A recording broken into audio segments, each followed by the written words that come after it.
Okay, so the last section in Unit 9 is actually nothing new.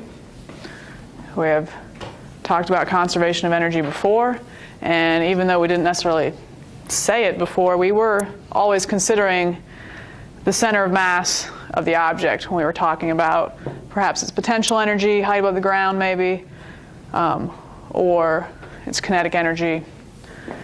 So even if it's like a system of particles where we have many different velocities like the billiard balls, you could talk about the velocity of the center of mass and still get your initial kinetic energy or final.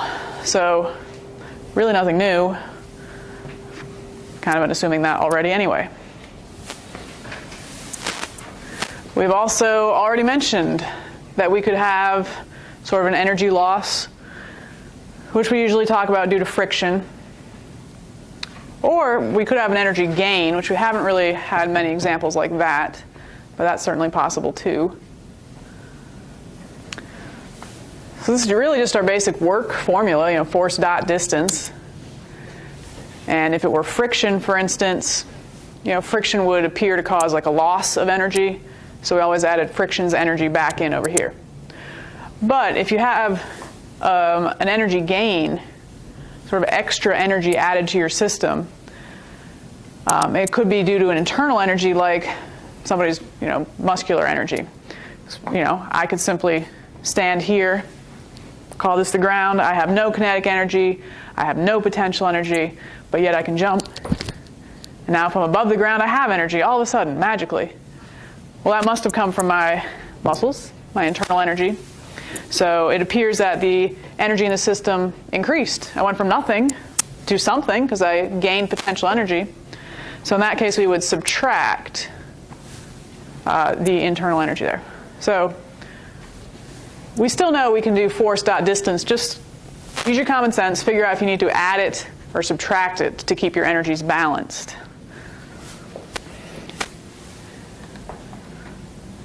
Okay, so here is an example. I believe this is factual. This came from the book. It says a click beetle is upside down on its back and jumps upward by suddenly arching its back, transferring energy stored in a muscle to kinetic energy of its center of mass. Videotape of a jump shows the center mass of a click beetle of this mass moved upward 0.77 millimeters during the launch. So this is the distance over which is like back muscle acts. So this is just the distance during which that force acts. And then flips the beetle up to a height of 0.3 meters. What was the average magnitude of the external force on the beetle's back from the floor? And then what acceleration relative to g does the beetle experience? Okay, so if I write out my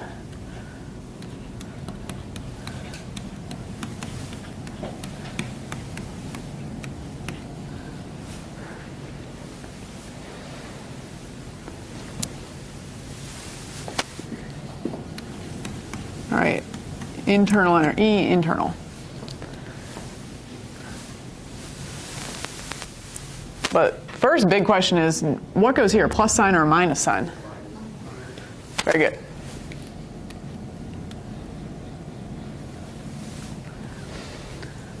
And what is the internal energy, or not internal, what's the initial energy of the beetle there on its back? 0. It's on the floor. It's not moving initially. So really, seemingly, we start out with no energy.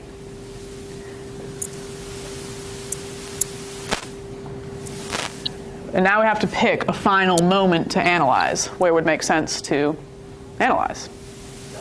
The peak, maximum height that that beetle got to, because they gave us that height. So at the peak, what's the kinetic energy of the beetle? 0.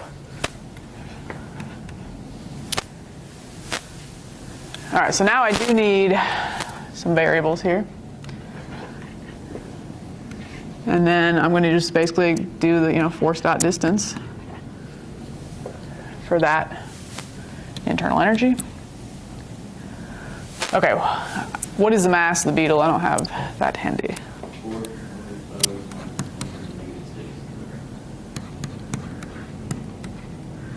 kilograms, okay. And the height, what is it? Yeah, there's two heights. Which height? Okay, 0.3 is the jump height, I guess. And then we're trying to find the force from the beetle's back. Yeah, essentially. It's the beetle's pushing down the floor is pushing back on the beetle. No, we just have to do mass times acceleration. If I knew the acceleration. That's what we're finding. Oh, is that what I'm finding? The question is what acceleration ought to G Did first say force? It does say force. Okay. Okay, then you're right. We'll just divide by mass to get the acceleration. Okay, but what distance does the force act over? Which 0.77 millimeters with our slide method? No,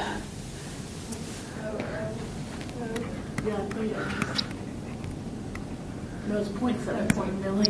All right, and we want to make that meters. So milli is a factor of 1,000. So that's 3 slides, left or right? Definitely left. No. I know. Okay. 3 slides to the left. 0.00077. Okay, so solve that for F.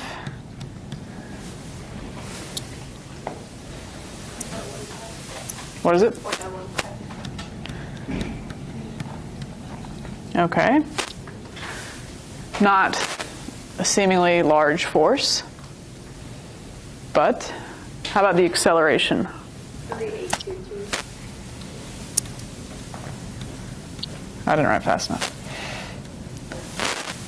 So if I want to know the acceleration, just F equals ma, 0.015 equals 4 times 10 to the negative 6 times a.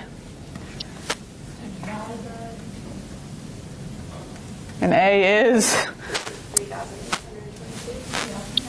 3,800. Just let me finish this problem. Just do it on the computer.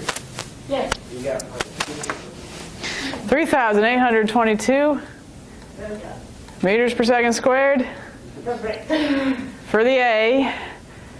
Now that seems pretty high because it's obviously a very small mass of the click beetle. We had one problem like this before. How do we mention the acceleration in terms of gravity? Just divide by what? Gravity. So divide by 9.81.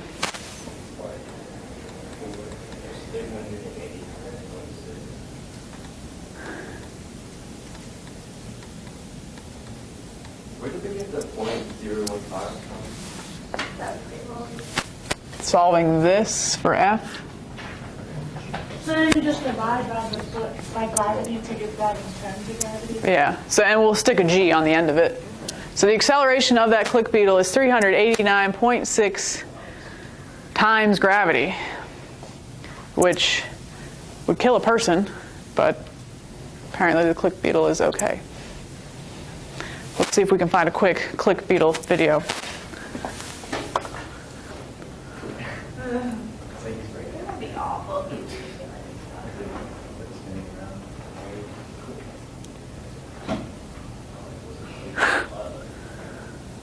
Okay, there you go.